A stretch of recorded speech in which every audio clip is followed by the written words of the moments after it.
천국의 세미나 다니엘과 요한계시록입니다. 다니엘 70일의 천국의 종표 그 끝이 보이다. 오늘은 8번째 영상입니다. 영상을 처음 들어오신 분들은 꼭 채널 안에 들어가셔서 재생 목록에 클릭하시면 앞서 올린 영상들 순서별로 올려져 있습니다. 꼭 함께 연결해서 보시기를 바랍니다. 오늘은 9장, 다니엘 9장 27절과 마태복음 24장과 연관해서 유대인에게로 이런 제목으로 8번째 말씀 나누도록 하겠습니다. 지난 영상에서는 누가복음 21장과 관련해서 다니엘 9장 27절, 26절을 누가복음 21장과 관련해서 같이 살펴보았죠. 그래서 이방인에게 주고 싶은 누가의 메시지를 살펴봤었습니다. 오늘은 왜 마태는 마태복음이 1차 독자가 유대인이죠. 왜 마태는 제3성전을 중심으로 마지막 때 말씀을 편집해 놨는가, 이 부분을 좀 살펴볼 건데요. 일단 다니엘 9장 27절의 말씀은 다니엘 9장 27절의 말씀을 요약을 하자면 그가 장차, 그래서 그가가 디도가 아니라 그랬죠. 이제 미래에 나타날 세계 통치자입니다. NWO의 정치적 적그리스도죠. 자, 적그리스도라 했습니다. 적그리스도가 등장을 할 겁니다. 나타나면 26절에 다니엘 9장 26절에 적그리스도는 성읍과 성소를 회파했지만 마지막 때 나타난 이 적그리스도 나타나서 하는 일이 뭐냐면 7년 조약을 맺습니다. 우리는 평화 조약이다 그러죠. 그리고 나서 일의 절반의 제사와 예물을 금지할 거니까 다시 성전이 세워진다는 것이죠. AD 70년에 무너졌던 성전이 다시 세워졌으니까 제사와 예물을 드리는 거예요. 그래서 제3성전을 세운다라는 것을 우리가 일반적으로 말하고 있는 거예요. 그리고 나서 일의 절반의 제사와 예물을 금지하죠. 금지하고 뭐 하나요? 우상에 서잖아요. 멸망에 가진 것이 날개를 의지하여 쓴단 말이에요. 우상이 서고 나면 이 우상에게 이제 경배를 하게 되는 후삼단방에 들어가는 것이죠. 4, 5, 6. 그러나 이 적그리스도는 우상을 세우고 경배하게 하겠지만 적그리스도는 반드시 뭐한다? 멸망한다. 자, 9장 26절의 적그리스도는 홍수의 엄몰됨 같이 멸망됐었지만 마지막 때 적그리스도는 하나님의 진노에 의해서 멸망된다고 하고 있어요. 그리고 이 사람은 이미 정한 종말. 자, 이때까지예요. 이때까지가 몇 년이냐? 7년이에요. 그래서 작은 뿌리라고 다니엘에는 작은 뿌리라고 얘기를 하고 있죠. 왜? 통치 기간이 짧다는 것이죠. 그래서 마지막에 세워지는 7번째 제국은 딱 7년입니다. 하나님께서 이미 정한 종말입니다. 그래서 그에게 지나고 나면 하나님의 진노가 쏟아지는데 저는 이거를 대접장이다라고 얘기를 했습니다. 자, 이게 다니엘 9장 27절의 말씀이에요. 자, 그럼 이 말씀과 마태복음 24장에 있는 말씀입니다. 1절부터 쭉 나오는데 마태복음 24장은 제3성전을 중심으로 기록을 하고 있다는 거예요. 자, 예수님은 똑같이 말씀을 하셨지만 제자들은 이렇게 분리를 해서 기록을 편집을 해놓은 의도가 있다는 것이죠. 자, 그러면 마태복음은 1차 독자가 유대인들인데, 자, 이때에 마가복음이나 누가복음이나 마태복음이나 공가복음이 똑같이 이 제자들이 말한 예루살렘 멸망 사건이 나오는데, 여기서 예수님께서 첫 번째 하신 말씀이 예수님의 예루살렘 멸망 사건이 나오는 거죠. 예루살렘 멸망. 이거 예언이죠. 자, 이 예언을 어디에 근거하셨나요? 이 예언은 다니엘 9장 26절의 예언이에요. 다니엘 9장 26절에 예루살렘이 멸망한다고, 성읍과 성소가 회파된다고 다니엘이 예언했잖아요. 그 예언을 예수님 말씀하신 거예요. 자, 이 예언을 하시니까 제자들이 질문하죠. 자, 제자들 질문이 나와요. 뭐라고 나오느냐? 어느 때에, 언제, 언제 이런 일이 있겠으며 또 이런 일이 있으려고 할 때 자, 언제 이런 일이 있겠으며 또 주의 임하심과 자, 세상 끝에는 자, 무슨 징조가 있겠습니까? 이게 제자들의 질문이에요. 이런 예루살렘 멸망이 언제 일어날 것이며 주의 임하심과 세상 끝에는 무슨 징조가 있겠습니까? 이 질문을 똑같이 하는 것입니다. 공간복음에서. 그리고 여기에 대한 대답을 예수님이 이제 똑같이 하시는 것이죠. 미혹을 조심해라. 그 다음에 난리 소문을 있을 것이다. 그리고 전쟁이 있을 것이다. 기근이 있을 것이다. 전염병이 있을 것이다. 자, 이 전염병은요. 마태복음에는 안 나와요.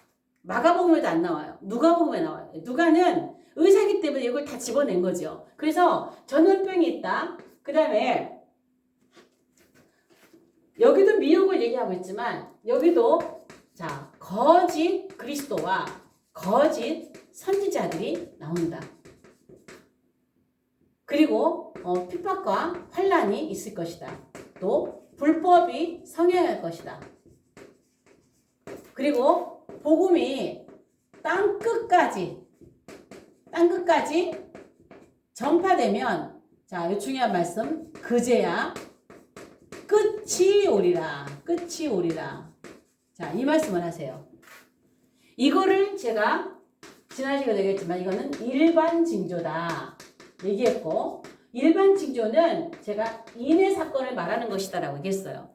그러면 이 다니엘은 9장 27절은요. 다니엘이 말한 이 9장 27절 이거는요. 특별 징조예요. 특별 징조. 제가 특별 징조와 일반 징조를 자꾸 나눕니다. 일반 징조는 전 세계를 대상으로 계속 반복적으로 일어나는 사건이라고 했어요. 그래서 마지막 때가 가까울수록 사건은 더 강도가 세져요. 지진이라면 옛날보다 더 강력한 지진, 뭐 전염병이라면 더 강력한 전염병들, 이런 것들 갈수록 강도가 세지고 횟수가 더 많아져요. 이게 일반 징조예요. 전 세계적으로 일어나는 반복적인 징조들. 그러나 다니엘이 말한 다니엘 9장 27절은 특별 징조는요. 반복되는 징조가 아니라 전 세계 대상이 아니라 이스라엘과만 관련돼 있어요. 이스라엘의 회복과 관련돼 있어요. 그리고 단 1회 일어나요. 단 1회. 이게 일반 징조와 특별 징조의 차이점입니다. 그래서 이 다니엘은 특별 징조를 말하고 있지만 일반 징조에 대해서 말하지 않았어요. 간격시대에 일어나는 일들. 그런데 예수님은 간격시대에 이러한 일들이 일어나는 이야기를 일반 징조로 말씀을 주셨다는 것이에요. 자, 이거를 저는 7인으로 이제 풀고 있는데, 자, 예수님께서 말씀하신 일반 징조 속에서 중요한 게 뭐가 있냐면, 여기 지금 난리 소문. 자, 여기 6절입니다. 자, 6절.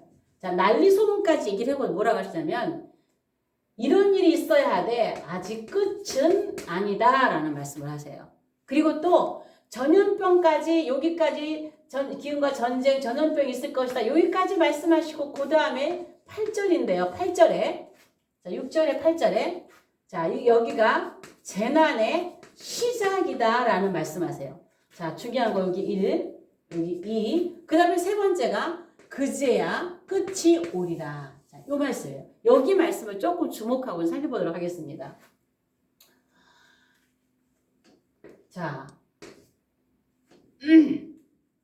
끝이라는 말씀을 했는데요. 끝.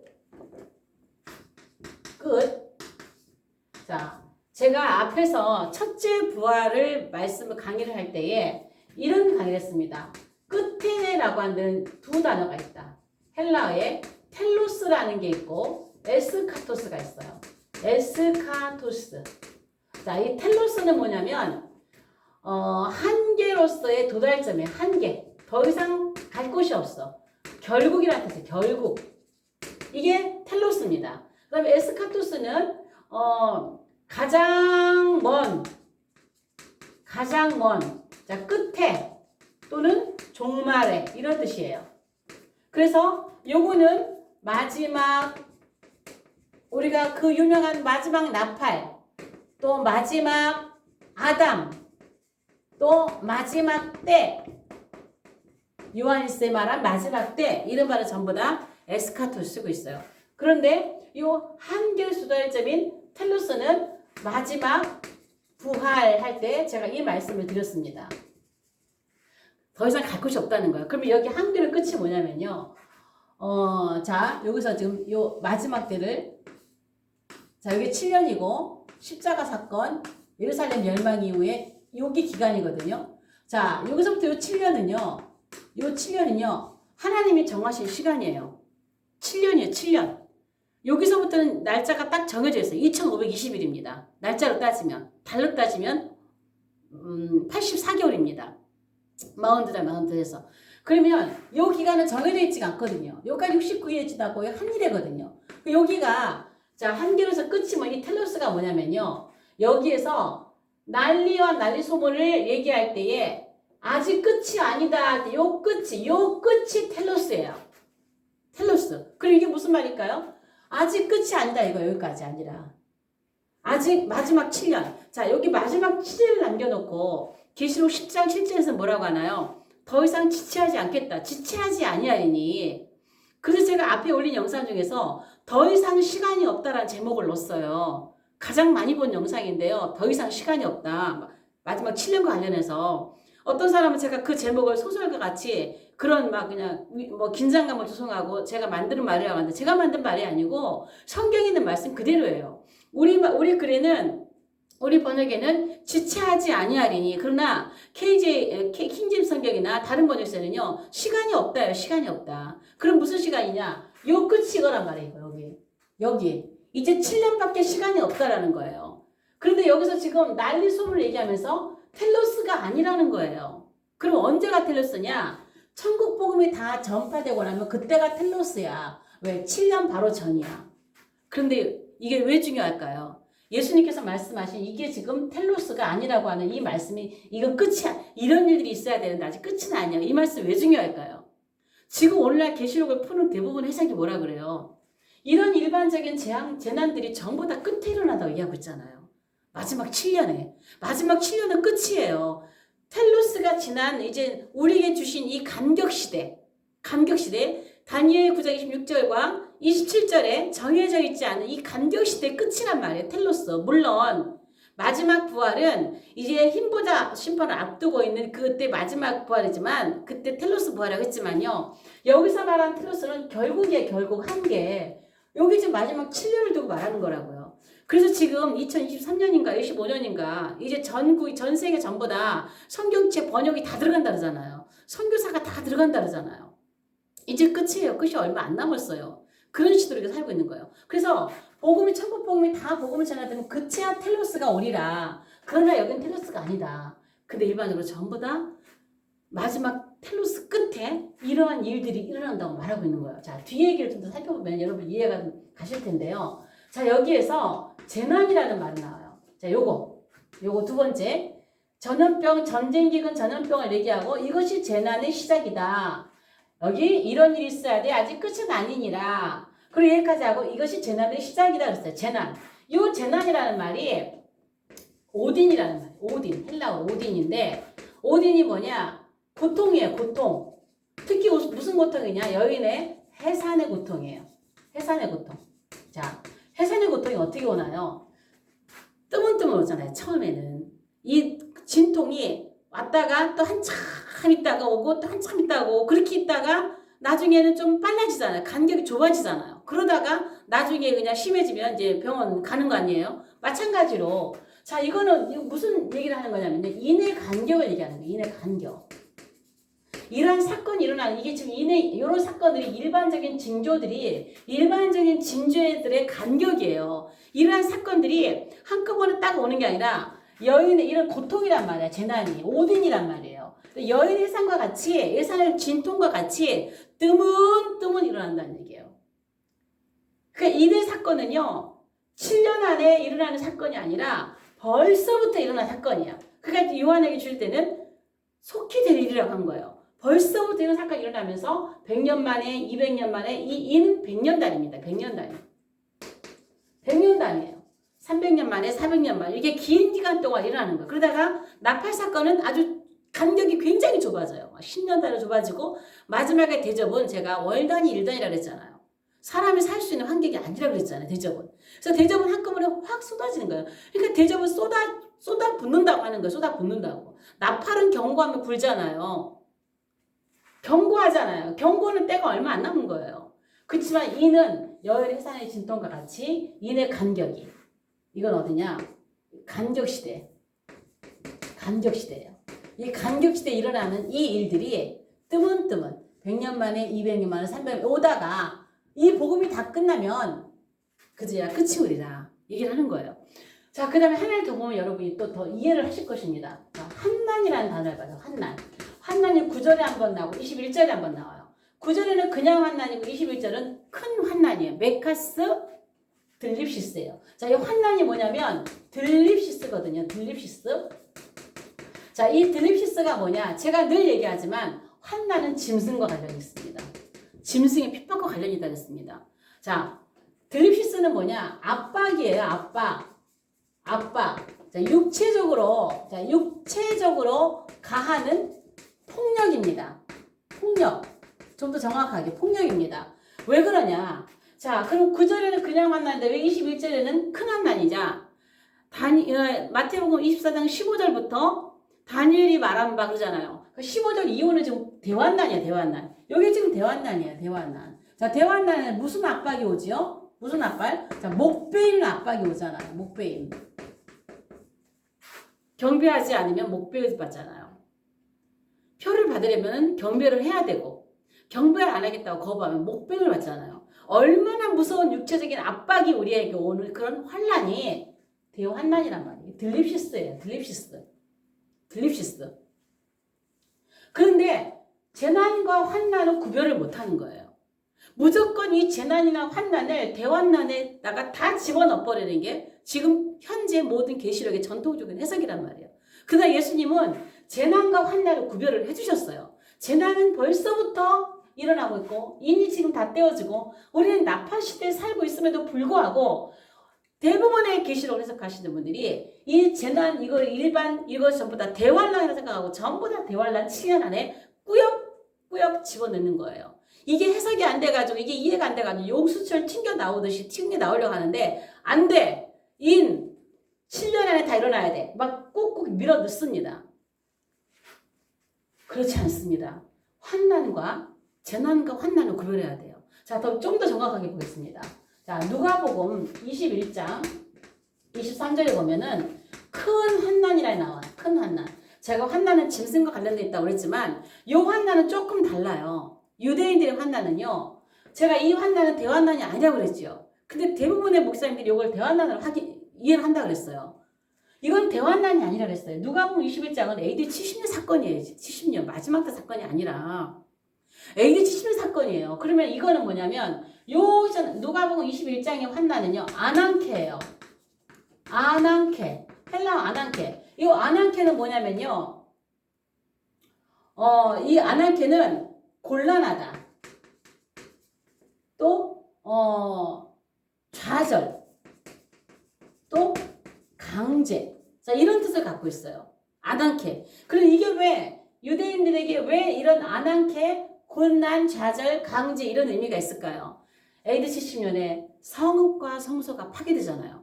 그렇기 때문에 이들이 그러니까 이 말씀이 뭐냐면 이 백성에게는 큰 환난이 있겠으며 하나님의 진노가 있는 이 땅에는 큰 환난이 있고 이 백성에게 진노가 있겠다 그랬어요.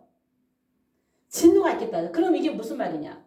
이스라엘 백성들이 디도가 와서 성과 성소를 회파하면서 이들은 강제로 흩어집니다. 전 세계로 디아스포라로 이때 흩어집니다. 그리고 이 민족에게 곤란한 일이 옵니다. 이스라엘 민족에게 좌절이 옵니다. 왜? 성읍과 성소가 흩어졌어요. 이스라엘 민족은요. 성읍과 성소를 중심으로 사는 민족이에요. 성전이 무너지면 다 흩어지는 민족. 성전이 세워지면 다 다시 모이는 민족이에요. 그런데 그들의 집인 성읍과 성소가 흡파됐으니 얼마나 곤란한 일을 당했으며 얼마나 민족의 좌절이 왔겠어요. 그래서 이들은 예루살렘이 멸망하고 이방인의 때가 차기까지 밟힌다고 한 거예요. 그래서 이들의 환난은 대환난이 아니에요. 들립시스가 아니고 이들의 환난은 아난케입니다. 아난케. 그래서 분명하게 예수님의 이 인에 대한 일반 징조를 볼 때 끝이 아직 아니다. 재난의 시작이다. 복음이 다 전파돼야 그제야 끝이 온다라는 말은 간격시대의 끝을 얘기하는 거예요. 간격시대의 끝. 왜? 이거는 70일의 가운데서 69일에와 70일의 사이에 끼어있는 시간이에요. 이 시간이 끝이 7년을 앞두고 요한계시록 10장 7절에서는 이제 시간이 없다라고 경고를 하고 있는 것이죠. 자, 그 다음에 말씀하시는 것이 후 3년 반 얘기를 하고 계세요. 자, 후 3.5년 이 이야기를 하고 계시는데 이 후 3.5년의 시기를 말씀을 하고 계시는데요. 어디에 근거할까요? 다니엘 9장 27절의 말씀을 근거로 얘기를 하고 있어요. 첫 번째 말씀이 뭐냐? 자, 옆으로 가겠습니다. 첫 번째 말씀이 뭐냐? 특별 징조 얘기예요. 특별 징조. 그러면서 무슨 말씀하셨냐?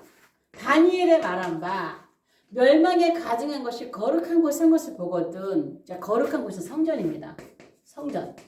멸망에 가증한 건 우상입니다.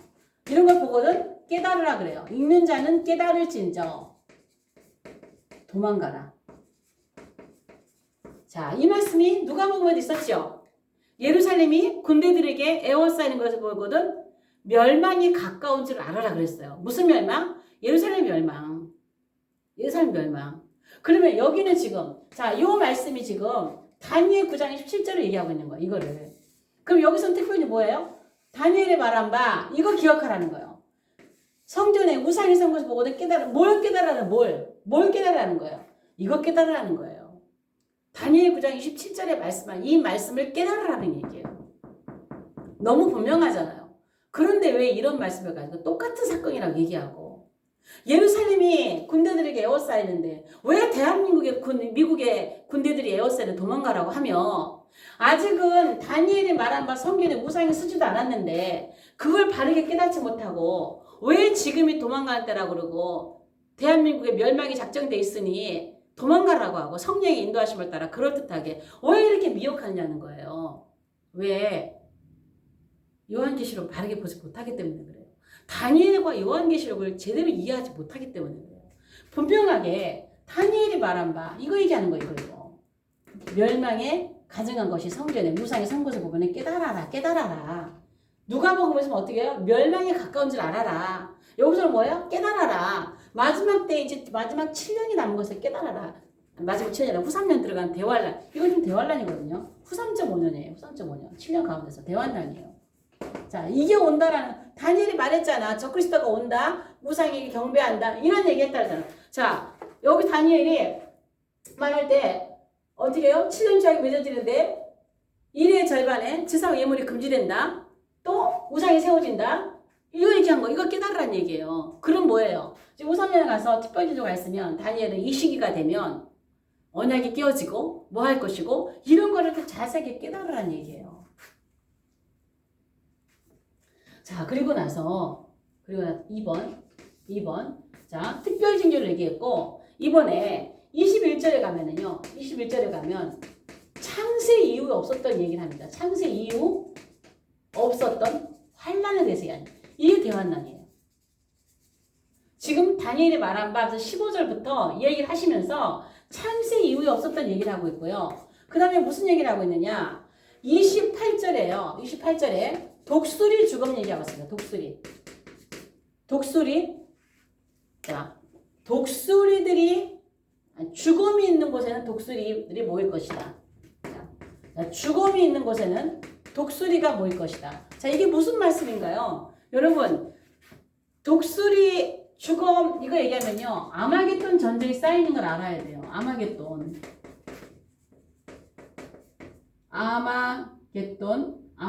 전쟁. 이거 사인이에요. 아마겟돈 전쟁을 하고 나면 새들의 잔치가 있잖아요. 계시록 19장에. 그래서 독수리들이 이런 일이 있으면 이제는 아마겟돈 전쟁에 가까운 걸 알으라는 얘기예요. 그래서 독수리 죽음 얘기를 하는 거예요. 그 다음에 28절에 자, 29절에 하나, 둘, 셋, 3번. 자, 4번. 제가 7, 8을 아끼려고 이렇게 쓰는 겁니다. 자, 4번에 29절에 드디어 예수님의 지상재림이에요. 지상재림. 그날 환난 후에 즉시 해가 어두워지고 예수님 지상재림 얘기하는 겁니다. 후 3년 반 이야기를 이렇게 자세하게 말씀하세요. 아주 정확하게 말씀하시죠. 그리고 나서 하시는 말씀이 이제 마무리 하시거든요. 마무리. 자, 마무리 쭉 하면서 주제는 뭐냐? 깨어라예요. 깨어라. 깨어라. 그래서 하시는 말씀이 뭐냐? 첫 번째, 무화과 나무 비유 얘기하십니다. 무화과 나무. 제가 요거를 좀, 그냥 나가겠습니다. 자, 무화과 나무. 자, 이 무화과 나무 비유는 뭐예요? 이스라엘 회복이에요. 이스라엘 회복. 이스라엘 회복 얘기하는 거예요. 무화과 나무 비유를 또 말씀하시면서 이스라엘 회복을 얘기하는 거예요. 그리고 또 말씀하시는 것이 이스라엘 회복을 말씀하시면서 중요한 뒤로 쭉 가면은 휴거에 대한 말씀하십니다. 두 사람이 잠을 자다가 두 사람이 맷돌을 하다가 한 사람은 데려가고 한 사람은 남겨두고 이 휴거입니다. 노아의 때를 얘기합니다. 노아의 때와 같이 마지막 때가 와도 많은 세상 사람들은 먹고 마시고 사고 팔고 시집가고 장가가고 이러한 일을 할 거라는 거예요. 내일 멸망이 오고 내일 휴거가 와도 세상 사람들은 없어요. 인식이 없어요. 그냥 먹고 사고 팔고 시집가고 장가가고 아무리 일 없어도 것처럼 일생일이 영원히 갈 것처럼 그렇게 살 거라는 거예요. 그러나 우리는 어떻게 해요? 깨달으라 그랬잖아요. 깨달으라고. 마지막에 가까운 걸 깨달으라고. 이렇게 정확한 이정표가 어디 있어요? 요한계시록과 다니엘을 우리가 정확하게 볼 때 우리는 너무나 정확하게 볼 수가 있는 거예요. 그래서 휴거 준비하라는 거예요. 그래서 깨어라는 거죠. 깨어라. 저 뒤에 말씀하신 게 뭐예요? 충성된 종 얘기하잖아요. 충성된 종. 그러면서 마지막 때에 맞는 양식을 먹이라고 하는 것이죠.